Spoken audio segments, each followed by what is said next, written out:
ആകാശവാണി.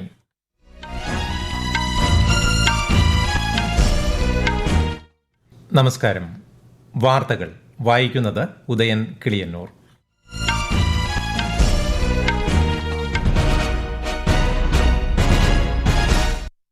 പ്രധാന വാർത്തകൾ. നിയമസഭകളുടെ അന്തസ്സുറ്റ പ്രവർത്തനം ഉറപ്പാക്കുന്നതിന് സഭാംഗങ്ങൾ ജനങ്ങളുടെ പ്രതീക്ഷയ്ക്കൊത്ത് ഉയരണമെന്ന് ലോക്സഭാ സ്പീക്കർ ഓം ബിർല. കൊൽക്കത്ത ആർജിക്കർ മെഡിക്കൽ കോളേജിൽ വനിതാ ഡോക്ടറെ ബലാത്സംഗം ചെയ്ത് കൊലപ്പെടുത്തിയ കേസിലെ മുഖ്യപ്രതി സഞ്ജയ് റോയിക്ക് ജീവപര്യന്തം തടവ്. ഇന്ത്യയിലെ സാമ്പത്തിക പരിഷ്കാരങ്ങൾ രാജ്യത്തെ GDP വളർച്ച 7 മുതൽ 8% വരെ ഉയർത്തുമെന്ന് ലോക സാമ്പത്തിക ഫോറം പ്രസിഡന്റ്. 47ാമത് US പ്രസിഡന്റായി ഡൊണാൾഡ് ട്രംപ് ഇന്ന് സത്യപ്രതിജ്ഞ ചെയ്യും. മുൻ പ്രധാനമന്ത്രി ഡോക്ടർ മൻമോഹൻ സിംഗിന് കേരള നിയമസഭ ഇന്ന് ചരമോപചാരം അർപ്പിച്ചു. ഗവർണറുടെ നയപ്രഖ്യാപന പ്രസംഗത്തിന്മേലുള്ള നന്ദി പ്രമേയത്തിൽ നാളെ മുതൽ ചർച്ച. ഡൽഹി നിയമസഭാ തെരഞ്ഞെടുപ്പിൽ നാമനിർദ്ദേശ പത്രികകൾ പിൻവലിക്കാനുള്ള സമയപരിധി ഇന്ന് അവസാനിച്ചു. വാർത്തകൾ വിശദമായി. നിയമനിർമ്മാണ പ്രക്രിയയിലൂടെ ജനങ്ങളെ സേവിക്കാൻ ഉത്തരവാദപ്പെട്ടവരാണ് നിയമസഭാ നിർമ്മാണ സഭകളിലെ പ്രിസൈഡിംഗ് ഓഫീസർമാരെന്ന് ഓം ബിർല. പറ്റ്നയിൽ നടക്കുന്ന 85ാമത് അഖിലേന്ത്യാ പ്രിസൈഡിംഗ് ഓഫീസേഴ്സ് സമ്മേളനം ഉദ്ഘാടനം ചെയ്യുകയായിരുന്നു ലോക്സഭാ സ്പീക്കർ. നിയമസഭകളുടെ അന്തസ്സുറ്റ പ്രവർത്തനം ഉറപ്പാക്കുന്നതിന് ഭരണഘടനാ മൂല്യങ്ങളുടെ അടിസ്ഥാനത്തിൽ ജനങ്ങളുടെ പ്രതീക്ഷയ്ക്കൊത്ത് ഉയരണമെന്ന് സഭാംഗങ്ങളോട് ശ്രീ ഓം ബിർല അഭ്യർത്ഥിച്ചു. ലോക്സഭയിലെയും രാജ്യസഭയിലെയും അധ്യക്ഷന്മാരും വിവിധ സംസ്ഥാനങ്ങളിൽ നിന്നുള്ള സ്പീക്കർമാരും ഡെപ്യൂട്ടി സ്പീക്കർമാരും സമ്മേളനത്തിൽ പങ്കെടുക്കുന്നുണ്ട്. കൊൽക്കത്ത ആർജിക്കർ മെഡിക്കൽ കോളേജിലെ ബലാത്സംഗ കൊലപാതക കേസിൽ മുഖ്യപ്രതി സഞ്ജയ് റോയിക്ക് ജീവപര്യന്തം തടവ് ശിക്ഷ. സീൽദയിലെ സെഷൻസ് കോടതിയാണ് ശിക്ഷ വിധിച്ചത്. പെൺകുട്ടിയുടെ കുടുംബത്തിന് സംസ്ഥാന സർക്കാർ 17 ലക്ഷം രൂപ നഷ്ടപരിഹാരം നൽകണമെന്നും കോടതി പറഞ്ഞു. കേസിൽ സഞ്ജയ് റോയ് കുറ്റക്കാരനാണെന്ന് കഴിഞ്ഞയാഴ്ച കോടതി വിധിച്ചിരുന്നു. കഴിഞ്ഞ വർഷം ഓഗസ്റ്റ് 9 ആർജിക്കാർ മെഡിക്കൽ കോളേജിലെ സെമിനാർ ഹാളിൽ നിന്നാണ് ഡോക്ടറുടെ മൃതദേഹം കണ്ടെടുത്തത്. ഗിഗ് തൊഴിലാളികൾക്ക് ലേബർ ബോർഡ് ഉടൻ തന്നെ സാമൂഹിക സുരക്ഷ ഉറപ്പുവരുത്തുമെന്ന് കേന്ദ്ര തൊഴിൽ മന്ത്രി മൻസുഖ് മാണ്ഡവ്യ. സ്വയം തൊഴിൽ മേഖലയിലെ തൊഴിലാളികൾക്കായുള്ള സാമൂഹിക സുരക്ഷാ പരിരക്ഷ സംബന്ധിച്ച ദ്വിദിന അന്താരാഷ്ട്ര സെമിനാർ ന്യൂഡൽഹിയിൽ ഉദ്ഘാടനം ചെയ്യുകയായിരുന്നു അദ്ദേഹം. വിവേചനമില്ലാതെ എല്ലാ തൊഴിലാളികളുടെയും സാമൂഹിക സുരക്ഷയാണ് സർക്കാരിന്റെ മുൻഗണനയെന്ന് അദ്ദേഹം പറഞ്ഞു. हमने हमारे लेबर कोड में गीग वर्कर्स के लिए और गीग वर्कर्स की डिफिनेशन भी आइडेंटिफाई करी है और शॉर्ट टाइम में ही हम गीग वर्कर्स को सोशल सिक्योरिटी के अंदर लेके आएंगे. जो देश में आज 7 और 8 मिलियन से अबव उसकी संख्या हो चुकी है. जो सेक्टर में नया सेक्टर है उसको भी इस सेक्टर में काम करने के लिए भारत ने ऑलरेडी पहल चालू कर दी है. ജമ്മുകാശ്മീരിൽ ബാരാമുള്ള ജില്ലയിൽ സലൂറ ഗുജർപേട്ടി പ്രദേശത്ത് ഇന്ന് രാവിലെ സുരക്ഷാ സേനയും ഭീകരരും തമ്മിലുണ്ടായ ഏറ്റുമുട്ടലിൽ ഒരു സൈനികന് വീരമൃത്യു. പ്രദേശത്തെ വനമേഖലയിൽ ഭീകരർ ഒളിച്ചിരിക്കുന്നതായുള്ള വിവരത്തെ തുടർന്ന് സുരക്ഷാ സേന നടത്തിയ തെരച്ചിലിനിടെയാണ് ഏറ്റുമുട്ടലുണ്ടായത്. കരസേനയും ജമ്മു പോലീസും സംയുക്തമായി തെരച്ചിൽ തുടരുകയാണ്. 55ാമത് വാർഷിക സമ്മേളനത്തിന് സ്വിറ്റ്സർലൻഡിലെ ദാവോസിൽ തുടക്കമായി. ഇന്ത്യയെ പ്രതിനിധീകരിച്ച് കേന്ദ്രമന്ത്രി അശ്വിനി വൈഷ്ണവ് സമ്മേളനത്തിൽ പങ്കെടുക്കുന്നു.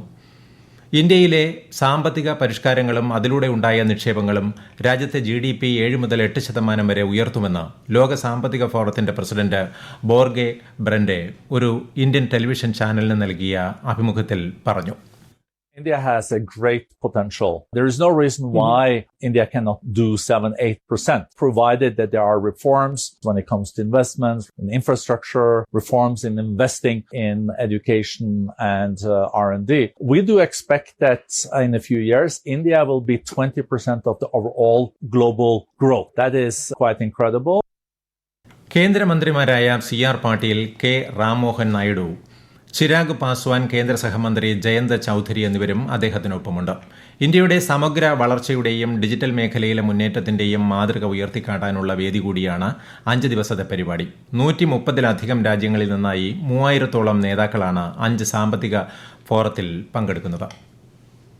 യുവാക്കൾ രാജ്യത്തിന്റെ സമ്പത്താണെന്നും രാഷ്ട്ര നിർമ്മാണത്തിനും വളർച്ചയ്ക്കും യുവജനങ്ങൾ സംഭാവന നൽകണമെന്നും പ്രതിരോധ മന്ത്രി രാജ്നാഥ് സിംഗ് 2025-ലെ NCC റിപ്പബ്ലിക് ദിന ക്യാമ്പിനെ ന്യൂഡൽഹിയിൽ അഭിസംബോധന ചെയ്യുകയായിരുന്നു അദ്ദേഹം. രാജ്യത്തെ ജനങ്ങൾ അച്ചടക്കം, ഐക്യം, അഖണ്ഡത എന്നിവയ്ക്ക് മുൻഗണന നൽകണമെന്നും മന്ത്രി അഭ്യർത്ഥിച്ചു.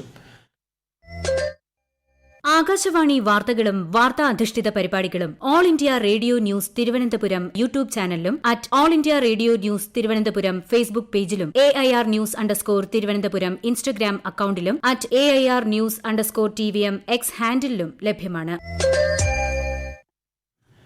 തിരുവനന്തപുരം പാറശാല ഷാരോൺ വധക്കേസിലെ 1-ാം പ്രതി ഗ്രീഷ്മയ്ക്ക് വധശിക്ഷ. നെയ്യാറ്റിൻകര അഡീഷണൽ സെഷൻസ് കോടതിയാണ് ശിക്ഷ വിധിച്ചത്. നടന്നത് ആസൂത്രിത കൊലപാതകമാണെന്നും അപൂർവങ്ങളിൽ അപൂർവമായ കേസാണിതെന്നും കോടതി വിധിന്യായത്തിൽ വ്യക്തമാക്കി. 2 ലക്ഷം രൂപ പിഴയും ഗ്രീഷ്മയ്ക്ക് ചുമത്തിയിട്ടുണ്ട്. 3-ാം പ്രതിയും ഗ്രീഷ്മയുടെ അമ്മാവനുമായ നിർമ്മലകുമാരന് 3 വർഷം തടവ് ശിക്ഷയും കോടതി വിധിച്ചു. സമർത്ഥമായി അന്വേഷണം നടത്തിയ കേരള പോലീസിനെ കോടതി പ്രത്യേകം അഭിനന്ദിച്ചു. വിധിയിൽ തൃപ്തയാണെന്നും നീതിന്യായ വ്യവസ്ഥയിലും 100% വിശ്വാസമുണ്ടെന്നും ഷാരോണിന്റെ അമ്മ മാധ്യമങ്ങളോട് പറഞ്ഞു. മുൻ പ്രധാനമന്ത്രി ഡോക്ടർ മൻമോഹൻ സിംഗിന് ചരമോപചാരമർപ്പിച്ച കേരള നിയമസഭ. ഇന്ത്യയുടെ സാമ്പത്തിക നയരൂപീകരണത്തിൽ കാതലായ സംഭാവനകൾ നൽകിയ വ്യക്തിത്വമായിരുന്നു അദ്ദേഹമെന്ന് ചരമോപചാരമർപ്പിച്ചുകൊണ്ട് മുഖ്യമന്ത്രി പിണറായി വിജയൻ പറഞ്ഞു. ഇന്ത്യയുടെ സാമ്പത്തിക നയരൂപീകരണത്തിൽ കാതലായ പങ്കുവഹിക്കുന്ന എല്ലാ പദവികളും വഹിച്ച മറ്റൊരു വ്യക്തി ഇല്ലെന്ന് തന്നെ പറയാം.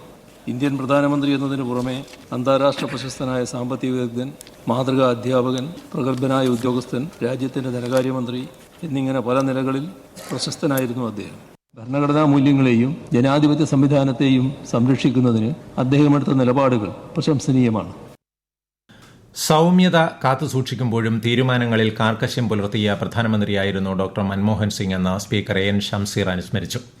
രാജ്യത്തെ ജനങ്ങളുടെ ജീവിത നിലവാരം ഉയർത്താൻ പ്രധാനമന്ത്രി എന്ന നിലയിൽ മൻമോഹൻ സിംഗ് നടപ്പാക്കിയ കാര്യങ്ങൾ ചരിത്രത്തിന്റെ ഭാഗമാണെന്ന് പ്രതിപക്ഷ നേതാവ് VD സതീശൻ പറഞ്ഞു. വിവിധ കക്ഷി നേതാക്കളും ചരമോപചാരമർപ്പിച്ചു. തുടർന്ന് നിയമസഭ ഇന്നത്തേക്ക് പിരിഞ്ഞു. ഗവർണറുടെ നയപ്രഖ്യാപന പ്രസംഗത്തിന്മേലുള്ള നന്ദിപ്രമേയം നിയമസഭ നാളെ മുതൽ 3 ദിവസം ചർച്ച ചെയ്യും. ഡൽഹി നിയമസഭാ തെരഞ്ഞെടുപ്പിൽ നാമനിർദ്ദേശ പത്രിക പിൻവലിക്കാനുള്ള സമയപരിധി ഇന്ന് അവസാനിച്ചു. വോട്ടെടുപ്പ് അടുത്ത മാസം 5-നും വോട്ടെണ്ണൽ 8-നും നടക്കും. ജമ്മു കാശ്മീരിൽ കഴിഞ്ഞ 45 ദിവസത്തിനിടെ 3 കുടുംബങ്ങളിലെ 17 അംഗങ്ങൾ ദുരൂഹ സാഹചര്യത്തിൽ മരിച്ചതിന്റെ കാരണം കണ്ടെത്താൻ വിവിധ മന്ത്രാലയങ്ങളിലെ ഉന്നതതല സംഘം ഇന്ന് രജൌരി ജില്ലയിലെ ബഥാൽ ഗ്രാമം സന്ദർശിച്ചു. 2 സംഘങ്ങളായി തിരിഞ്ഞ് സ്ഥിതിഗതികൾ വിലയിരുത്തി. പ്രാദേശിക ഭരണകൂടവുമായി ചേർന്ന് അടിയന്തര ആശ്വാസ നടപടികൾ സ്വീകരിക്കും.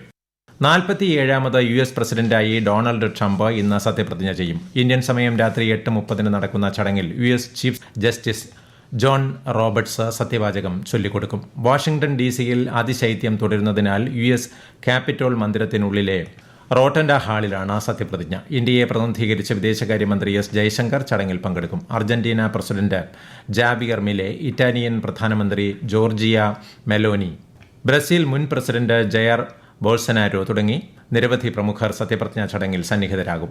Elon Musk, Mark Zuckerberg, Tim Cook, Sam Altman തുടങ്ങിയ ടെക് വ്യവസായ പ്രമുഖരും ചടങ്ങിൽ പങ്കെടുക്കും. സത്യപ്രതിജ്ഞയ്ക്ക് ശേഷം ഡൊണാൾഡ് ട്രംപ് രാജ്യത്തെ അഭിസംബോധന ചെയ്യും. നവംബറിൽ നടന്ന തെരഞ്ഞെടുപ്പിൽ തിളക്കമാർന്ന വിജയം നേടിയാണ് ട്രംപ് 2ാം തവണയും US പ്രസിഡന്റ് സ്ഥാനത്തേക്ക് എത്തുന്നത്. വിദേശകാര്യമന്ത്രി S ജയശങ്കർ ജാപ്പനീസ് വിദേശകാര്യമന്ത്രി ടക്കേഷി ഇവായയുമായി വാഷിംഗ്ടണിൽ കൂടിക്കാഴ്ച നടത്തി. ഇരു രാജ്യങ്ങളും തമ്മിലുള്ള ഉഭയകക്ഷി സഹകരണം, ക്വാഡ് രാജ്യങ്ങളുടെ വികസനം തുടങ്ങിയവ ചർച്ച ചെയ്തതായി ശ്രീ ജയശങ്കർ സമൂഹ മാധ്യമ പോസ്റ്റിൽ കുറിച്ചു. ഓസ്ട്രേലിയൻ വിദേശകാര്യമന്ത്രി പെന്നി വോങ്ങുമായും കേന്ദ്രമന്ത്രി കൂടിക്കാഴ്ച നടത്തി. തിരുവനന്തപുരം സെൻട്രൽ സ്റ്റേഡിയത്തിൽ ജനുവരി 26-ന് നടക്കുന്ന റിപ്പബ്ലിക് ദിനാഘോഷങ്ങളിൽ ഗവർണർ രാജേന്ദ്ര വിശ്വനാഥ് ആർലേക്കർ രാവിലെ 9-ന് ദേശീയ പതാക ഉയർത്തും. റിപ്പബ്ലിക് ദിന പരേഡിൽ അഭിവാദ്യം സ്വീകരിച്ച ശേഷം അദ്ദേഹം റിപ്പബ്ലിക് ദിന സന്ദേശവും നൽകും. ജില്ലാ ആസ്ഥാനങ്ങളിലും തദ്ദേശ തലത്തിലും ഓഫീസ്, സ്കൂൾ, കോളേജ് തുടങ്ങിയ പൊതുസ്ഥാപനങ്ങളിലും അന്നേ ദിവസം ആഘോഷ പരിപാടികൾ സംഘടിപ്പിക്കും. കവയിത്രി സുഗതകുമാരിയുടെ നവതി ആഘോഷങ്ങളുടെ സമാപന സമ്മേളനം രാജ്യരക്ഷാമന്ത്രി രാജ്നാഥ് സിംഗ് മറ്റന്നാൾ ആറന്മുളയിൽ ഉദ്ഘാടനം ചെയ്യും. സുഗതോത്സവം എന്ന പേരിൽ സംഘടിപ്പിച്ച പരിപാടിയുടെ ഭാഗമായി കവിതാലാപനം ഉൾപ്പെടെയുള്ളവ സംഘടിപ്പിച്ചിട്ടുണ്ട്. പ്രധാന വാർത്തകൾ വീണ്ടും. നിയമസഭകളുടെ അന്തസ്സുറ്റ പ്രവർത്തനം ഉറപ്പാക്കുന്നതിന് സഭാംഗങ്ങൾ ജനങ്ങളുടെ പ്രതീക്ഷയ്ക്കൊത്ത് ഉയരണമെന്ന് ലോക്സഭാ സ്പീക്കർ ഓം ബിർള. കൊൽക്കത്ത RG-കർ മെഡിക്കൽ കോളേജിൽ വനിതാ ഡോക്ടറെ ബലാത്സംഗം ചെയ്ത് കൊലപ്പെടുത്തിയ കേസിലെ മുഖ്യപ്രതി സഞ്ജയ് റോയിക്ക് ജീവപര്യന്തം തടവ്. ഇന്ത്യയിലെ സാമ്പത്തിക പരിഷ്കാരങ്ങൾ രാജ്യത്തെ GDP വളർച്ച 7 മുതൽ 8% വരെ ഉയർത്തുമെന്ന് ലോക സാമ്പത്തിക ഫോറം പ്രസിഡന്റ്. 47ാമത് US പ്രസിഡന്റായി ഡൊണാൾഡ് ട്രംപ് ഇന്ന് സത്യപ്രതിജ്ഞ ചെയ്യും. മുൻ പ്രധാനമന്ത്രി ഡോക്ടർ മൻമോഹൻ സിംഗിന് കേരള നിയമസഭ ഇന്ന് ചരമോപചാരമർപ്പിച്ചു. ഗവർണറുടെ നയപ്രഖ്യാപന പ്രസംഗത്തിന്മേലുള്ള നന്ദി പ്രമേയത്തിൽ നാളെ മുതൽ ചർച്ച. ഡൽഹി നിയമസഭാ തെരഞ്ഞെടുപ്പിൽ നാമനിർദ്ദേശ പത്രികകൾ പിൻവലിക്കാനുള്ള സമയപരിധി ഇന്ന് അവസാനിച്ചു. വാർത്തകൾ കഴിഞ്ഞു. അടുത്ത വാർത്താ പ്രക്ഷേപണം 8:35.